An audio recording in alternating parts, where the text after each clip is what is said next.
Okay, so right now it's been almost 1 year since my last video, or rather my first video talking about who would be the next and probably final Straw Hat joining the Straw Hat crew. And it seems like a good time to have an update video, considering the fact that back then we hadn't met people such as Yamato, and we've gotten more on a lot of these characters, so it seems like a good time. But to just make a video saying next Straw Hat again is not as interesting, so I thought, let me talk about some other stuff as well. And then I realized how long of a video that would be, so now we've cut it into 3 parts, and the final part would be me finally talking about who I think would join. And yeah, so let's start off. First of all, before we get into who would join, let's talk about the rules, because I thought that would be it would be an important video in itself. And how do we decide who joins and who doesn't join the Straw Hat crew? Now guys, as always, if you're new here, you haven't done so already, subscribe. If you're worried about spoilers, check the description. There's a link, there's a tag there to know where you should be. And the reason why I think this video is important is because, yeah, at the end of the day, the only person who really knows who's going to join is Oda, right? The rest of us are all here just guessing what we think, whether we want to call it speculation or theories, wild guesses, preferences, we're all just guessing. And as such, it's natural that we kind of look for trends and kind of similarities. But I think the problem is that now we have, people taking some trends and similarities that some people have found and using those as blueprints, as if we've discovered the map that will undoubtedly lead us to the next Straw Hat. And I just don't know about that. So I just want to go through, first of all, some of these things that people normally talk about rules, and how do we decide who becomes a Straw Hat, talk about those, and then also talk about some of the things which I think are actually important. And yeah, we'll just talk about especially why I'm saying this stuff. Now, the first thing I often hear is that there's only going to be one more Straw Hat, right? Which makes sense, but I don't necessarily think it's as ironclad as that. I mean, it makes sense considering that Luffy back in chapter 1 or episode something said that he wanted 10 people, right? And I don't know why it needed to be confirmed, but it was confirmed that those were 10 apart from himself. I thought that was very clear from the fact that he said he wanted 10 Nakama. I was like, makes sense. I don't know, but he said he wanted 10, so people are like, one more and that's how many. Oda plans these things ahead. Yeah, Oda plans stuff ahead, but Oda also changes stuff like at the last minute, right? Oda added in the supernova at the last minute. Oda added in the warlords at the last minute. Like, Oda can change stuff at the last minute. It's not that crazy to think that, and to think that the plan that he originally had, he would change. So I don't think that it's crazy to say that they'd be more than one. I don't think that, they'd be 10 people more who need to join, but, it could be like he adds 2 instead of 1, so it's 11. I mean, that's not too crazy. I mean, you could also explain it by the fact that Luffy never set out to sea, so him saying 10 people, he really did know what he was talking about, because he didn't know much about the sea at all. So there's so many ways you could explain it and it would still make sense. And then there's the fact that, we go on and people say, talk about females in the pirate crew, right? It's too much. There's too many men in this. We need some females to round it off. And for me, I think that while that would be great, I don't think it's necessary, right? Now, I'm not against female characters joining the crew. I think it would be great if we had some. I don't think it's necessary in the fact that, just look at One Piece in general. Apart from the Kuja pirates and the Big Mom pirates, if you look at the ratio, any other crew in the One Piece world, male to female ratio, it's just men. It's just men. Apart from the Kuja pirates and the Big Mom pirates, it's just men.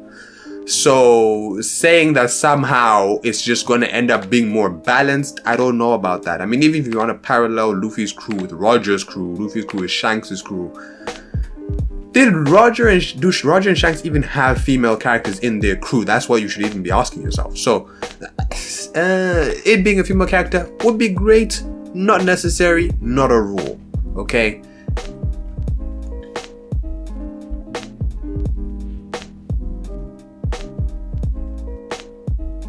And then we have the most, one of the biggest arguments against, people like Momo and Tama joining, and that people say that, no, these guys are kids, they get in the way, it's not great, it wouldn't be as interesting, they'd always having to be saved and all that kind of stuff. And for that, I feel like that also, as much as it would make sense on paper, doesn't make sense because they'd be apprentice pirates, right? That's what apprentice pirates are. Do you think that when Shanks joined Roger's crew that Shanks was just a natural born fighter? No, Buggy was just a natural born. We've seen Buggy now. It would be hard for him to survive on Roger's crew, let alone when he was less than 8-9 years old. So it's not how should I say this? Apprentice pirates inherently are very weak and are useless. That's why they're apprentice pirates. They are meant to become better pirates. So you saying that they can't because they're the definition of an apprentice pirate doesn't make much sense. You know what I mean? And then you have stuff like backstories have a really sad backstory, and or a major character arc, and for those two I don't think it's completely necessary either. Now I do think that they have to have some kind of backstory, and we'll get into that, but I don't think that they have to have some major sad backstory. Like Zoro's backstory was not that sad. Like how do I say this? When you compare someone like Sanji's backstory to someone like Zoro's backstory, someone like Robin's backstory to someone like Usopp's backstory, there's very clear differences as to who had a sadder childhood than who, right? I'm not saying some people had a happy childhood, but there's very clear differences. So them necessarily having to have a super sad backstory isn't quite a rule that I think, that has to be fulfilled in order for them to become a Straw Hat, right? And as well as the whole character arc thing, their character arc can come while they're a Straw Hat, and they can get a progressive one throughout. Robin also didn't have any character arc until, we had the whole Enies Lobby moment, and that was after she'd already joined the crew. So I'm not saying that, they don't have to have one before as long as they have that afterwards, but I'm just saying it doesn't have to happen before, it can happen during, it's just we're seeing them grow. That's all that matters. We see it before they join, in a flashback, or in the main story. We're seeing them grow is what's important. When exactly it happens, I don't think matters as much. And then I think the final one I often see is a predetermined role on the crew. People often ask, okay, if they join the crew, what would they be? Right? As if like we had the answers for all the Straw Hats before they even joined. We did not have the answers for all the Straw Hats before they even joined. Apart from Luffy, of course, Nami, Frankie, Chopper, and Sanji. Those 5. Apart from 5, which is half the crew, right? So there's another half which this doesn't apply to. Apart from these 5, no one else had a predetermined role before they entered the crew, right? Because Luffy was the captain, and that was also decided before anything started. We had Nami, who joined because she was a navigator. We had Chopper, who joined because he was a doctor and they needed a doctor. Sanji, they were starving to death and they needed a chef.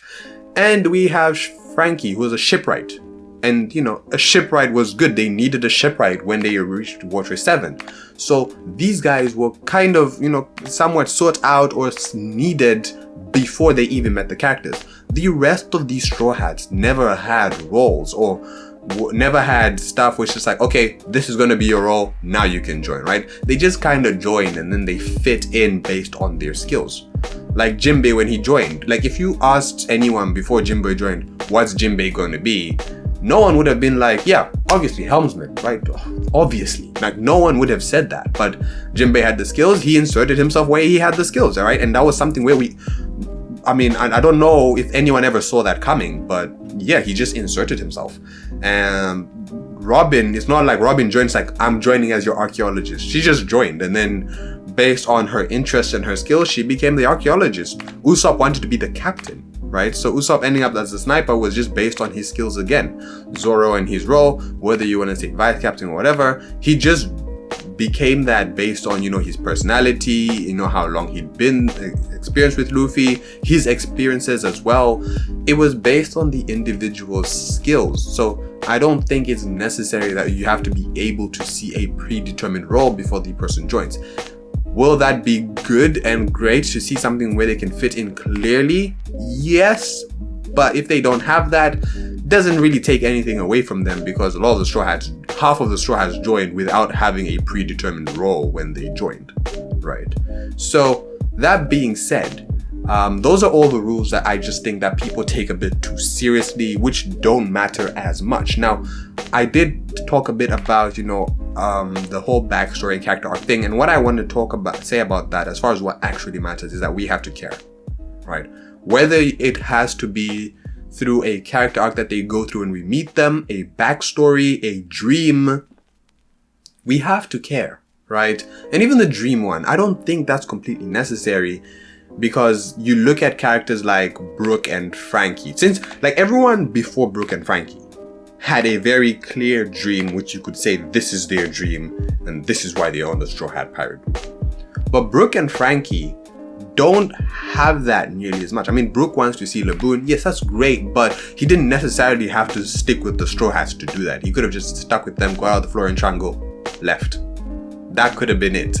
So the reason why Brooke is still with them, right, is not really to do with Laboon. It's not number one to do with Laboon. So yeah, so that's just the whole dream debate.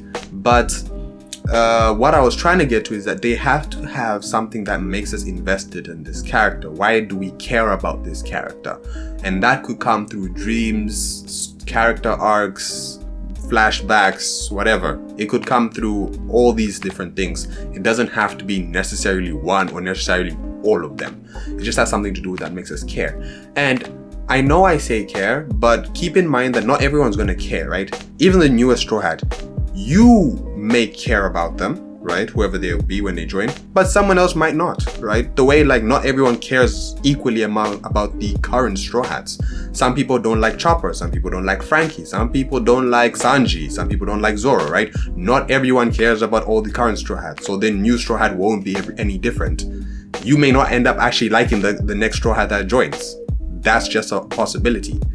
And finally, to round this video off, the most important thing is their relationship with Luffy. Luffy has to like them. Like, Luffy has interacted and shared something with all the previous Straw Hats before they joined.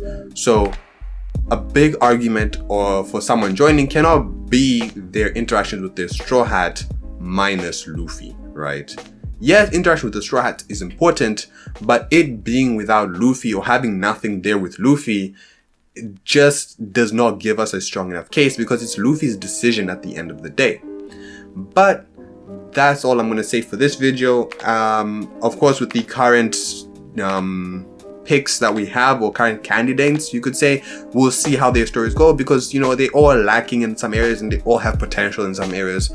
But overall, that's just my thoughts on kind of like the rules and stuff that we have. For me, I don't think anything people say really matters, apart from the fact that it's Luffy's decision. Something about them has to be interesting, whether it's a dream, flashback, character arc, whatever. There's just something interesting about them, and that's it. Let me know how you guys feel about all this. Do you guys have any other things which you guys think are important? Do you guys agree with me that some of these things are not too important? Do you guys disagree, right? Do you guys disagree and think, nah, this guy is wrong, we got the blueprints, right? We got him. So yeah, let me know what you think down below. As always, like this video if you like the video, subscribe for more content. If you know someone needs to hear the truth about the next Straw Hat, share this video with them. Guys, I'll come back, continue this topic in the next video, talking about some of the negatives of the current Straw Hats, and we'll go much deeper there until we finally talk about the final Straw Hat I think will join. And until then, I'll catch you in the next one.